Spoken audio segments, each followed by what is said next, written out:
Hey everybody, thank you for calling the Auto Glass Helpline. Today we are using the WRD Spider4 Black Edition, and this is a bit of a new tool to me.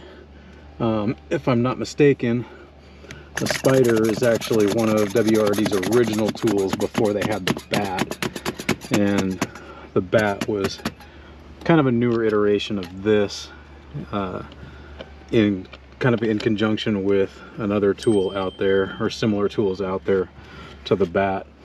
And anyway, I'm gonna give this guy a shot. One thing that this has over the Bat is how low this one gets to the glass. This one, when you're fully suctioned down here, your line stays pretty close to the glass on this one, where the Bat, it's, you know, tends to be a little bit taller up, a little bit higher up. So this one definitely has a lower profile to it. So going to start out low on the glass here. And one thing I noticed with this is it definitely takes, your cutting angles are definitely a lot more important with this tool, because you're working off of a single pulley, and it requires you to move this one more than the Bat. I'm not saying it's a better or a worse tool, not by any stretch. I'm just pointing out the differences. So we're going to start out, we're going to pull a pretty good sized loop here to kind of keep inside the vehicle, because I'm going to do my best not to use the exterior anchor cup. We are going to try and cut this 100% from the inside, using only the anchor that is on the body of the Spider here. So I'm gonna keep like about a 2.5 to 3 foot length of line inside the vehicle for utilizing inside, because you will need a little extra in order to shift this around. So we're going to put our loop over there, grab our stabity tool here, and you're going to put your tool on the passenger side, and you're actually going to drive your line through on the driver's side. I know it sounds weird, but that is what we're doing. And what that'll allow us to do is it will allow us, if I can get my spool to let go there, that will allow us to basically cut around and then end right here, so we only have to move our cup from that side to this side once. So drag our line out there, make sure we are above our pinch weld here. Use those little WRD line guide pins underneath here if you need to, if you have one that's slammed tight to the body, which we all know happens from time to time. Make sure you are under your glass here and not in between the panes like usual.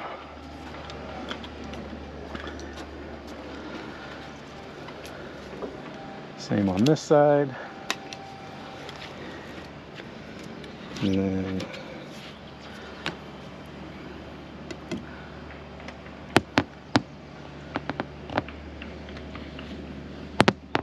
pull the slack out of our line here, and we are ready to go. There. As you can see, this one is a bit more involved as far as the setup, and takes a little bit more, of a thought process, especially if you haven't used it very often, which I have not. Again, you know, I've used the Bat for the better part of the last 2 years, and this is a relatively new tool to me, but I do see the advantages of it. So again, I'm not saying one tool is better than the other overall, just pointing out the differences between the two. So I'm going to wrap this,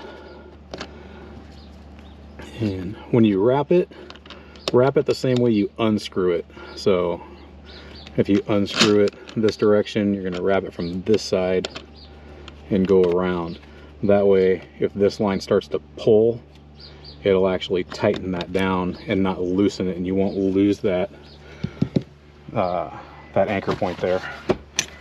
And I forgot my drill. Give me 1 second. Be right back. All right, now that we're back with all the right tools, which we shouldn't have forgotten in the first place, but you know, hey, things happen. All right, let's get to cutting this guy out. See, that's going to start the cut. It's also going to start to kind of pull your slack here. Make sure you pay attention to your rotation angle or your rotation direction.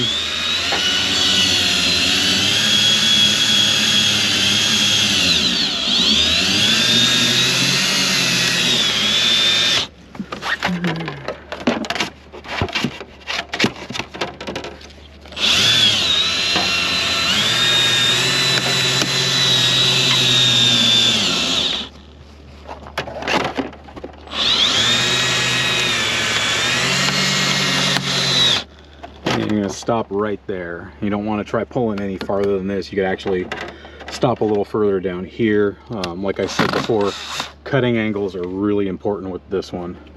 And so now we're going to move this up here, and you can see this is why we wanted some extra line. We obviously didn't need a lot, but better to have a little more than too little. So we're going to loosen this guy back up here. We're going to place this where we want it, and we're going to go right up to here.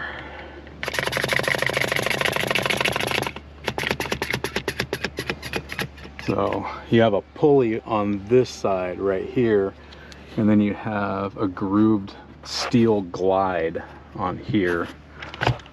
So you can see this is an actual bearinged pulley, and then this is a glide. So what you want to make sure you do is when you're pulling, most of your pressure you want on that pulley rather than on that glide.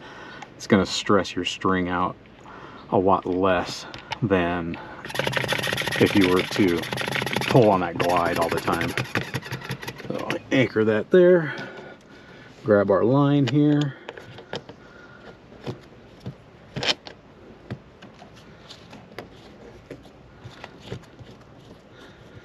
and anchor that, and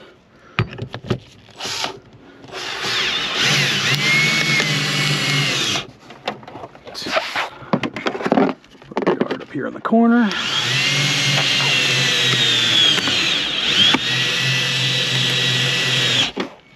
Stop right there, and then we're going to switch sides.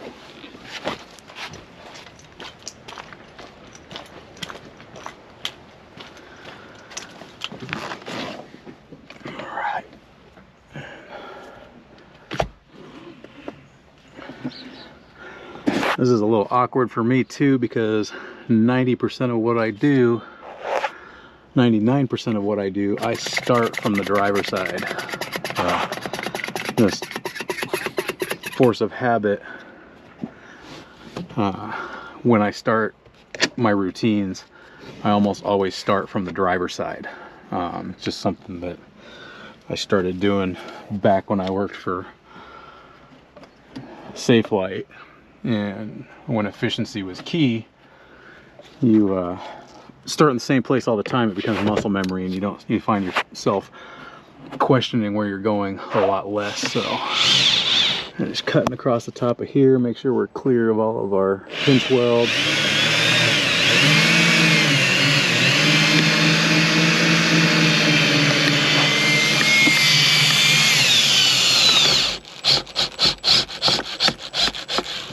Stop right there so we don't snap our line. You know, again, like I was pointing out, cutting angles are definitely a lot more important with this guy. So what we're going to do here is we got our line right there, and you can see we're actually going to cross the streams here, for those of you that know what that means. And I'm going to move over to the middle here a little bit. That way I can pull down through this corner and across through that corner without having to move this a second time. And what that should do, if the glue isn't too thick, is it should allow me to just pull straight down through that corner and then pull it right through here, and we'll be all finished with our cut. So let's move this guy over here, stuff this guy in our corner so we do not cut our pillar cover. That's going to draw up the slack.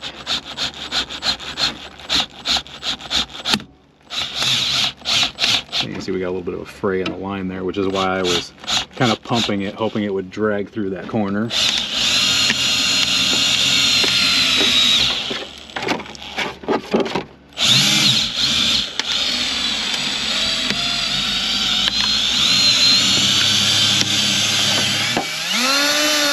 And there we are. We are free. Unwrap this and take up our slack.